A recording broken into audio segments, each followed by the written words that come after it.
Salam hörmətli şagirdlər, qarşınızda Wilson Akademiyadan Murad müəllimdir. Bu gün sizlərlə birgə şagirdlərin sıxlıqla səhv elədiyi əvəzlik suallarına birinə baxacağıq. Öncəliklə sizin fokuslanmalı olduğunuz sizə baxın buradır. Yəni of.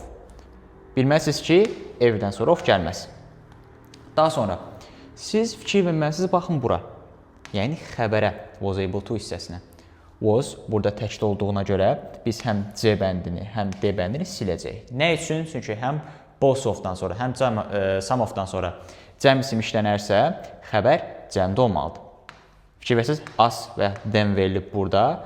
Burada was yox. Were olsaydı, əgər biz C və yaxud D bəndini düşünə bilərdik. Ya B bəndi, ya C bəndi, Y bəndi arasında qalmışıq. İndi isə həqiqətən də həm each of-dan, həm neither of-dan sonra xəbər təkdə işlənir. Lakin bizim burada baxacağımız isə, baxın, əvəzliklərdir. Fikir verin. Birində they verilib, digərində isə them verilib.